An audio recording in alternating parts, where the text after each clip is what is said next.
Hi everyone, Golden Era Bookworm here.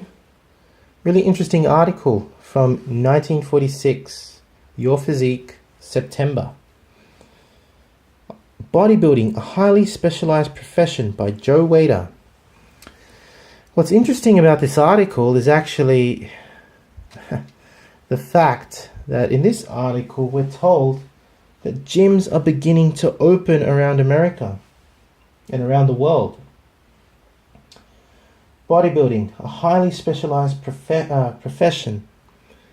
Yes, bodybuilding has become a highly specialized profession. A generation ago, bodybuilding was confined to YMCAs and publicly operated gyms, or took place in an enthusiast's bedroom or backyard or cellar.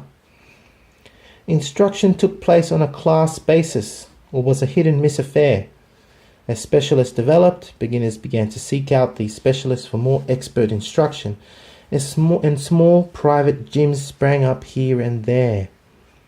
At first, these small gyms or studios, as they are more often called, catered to the young, healthy men who wanted to develop big and powerful bodies. Soon it became apparent that there were many older men who also wanted to train, and then this spread to women.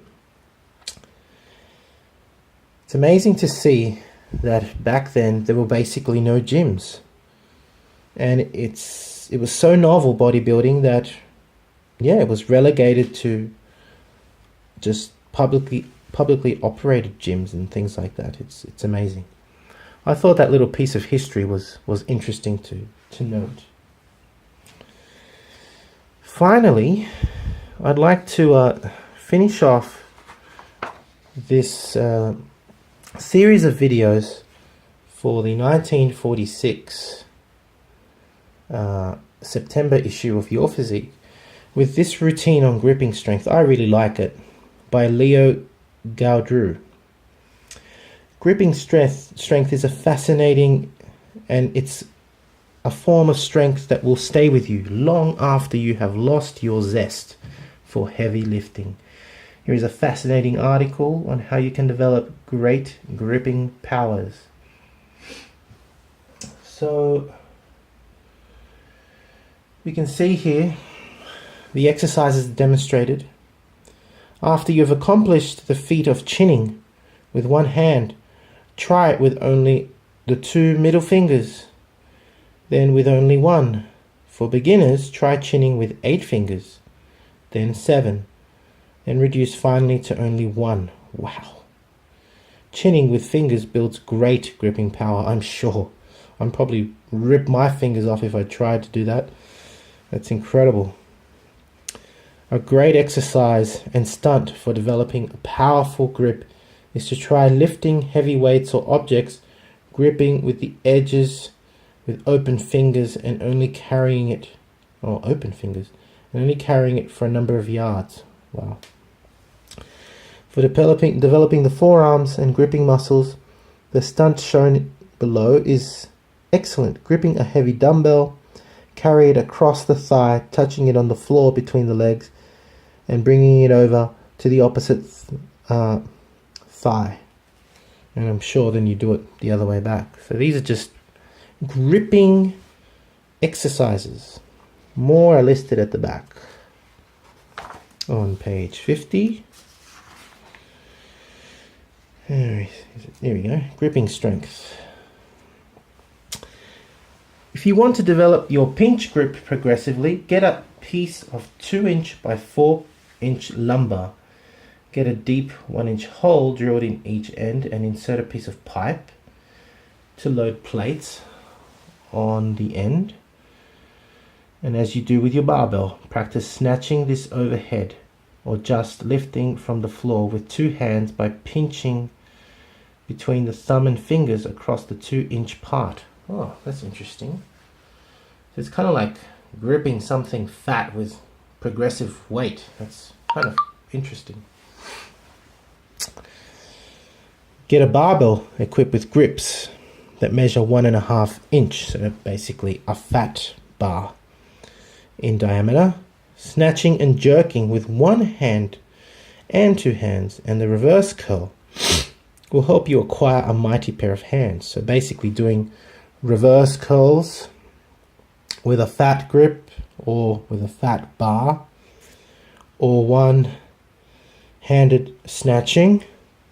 Again, basically just using a fat bar. Of course, will develop your grip and forearm strength and musculature.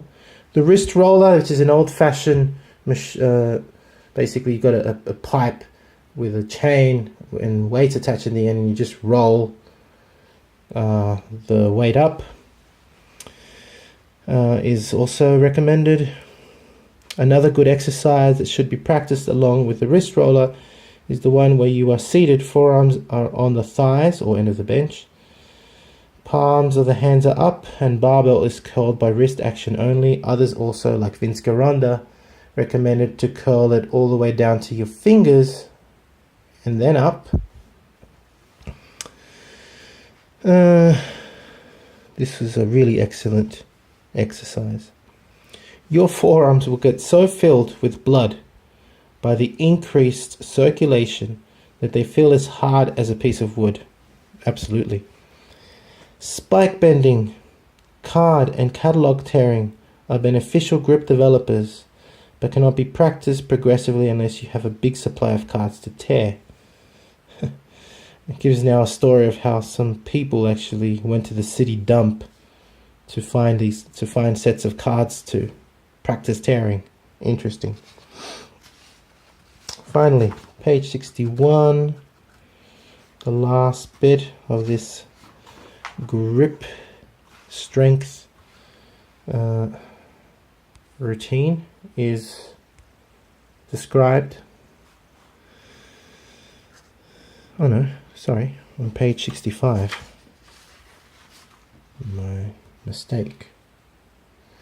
You can also practice chinning with less than your full grip.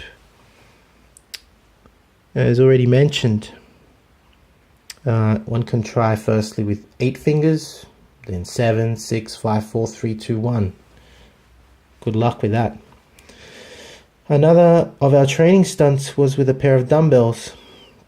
The first man would pick up a dumbbell in each hand and walk around the gym once with the dumbbells held at the hang. After each had a turn, the weights would be increased and so on until one or more both dropped out. So the dumbbells had a 1 1/4 inch grips. These were done with fat grips basically, or they were fat bar dumbbells. Basically a farmer's walk with as heavy as you can go dumbbells walking around. So basically just farmer's walks. They're great for grip strength.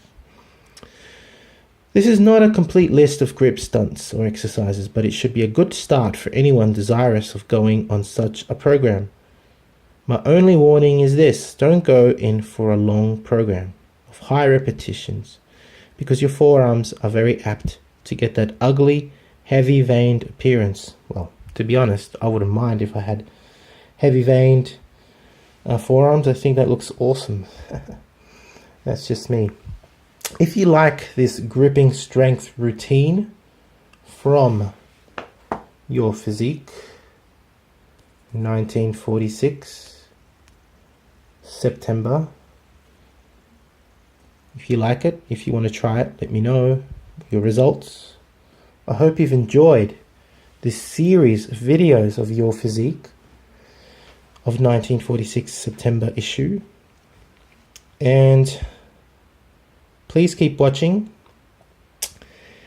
I'd like to announce that for Christmas I will probably do a review of Arnold's Education of a Bodybuilder. I don't think anyone's done that, and if they have, well, I'm going to do one anyway.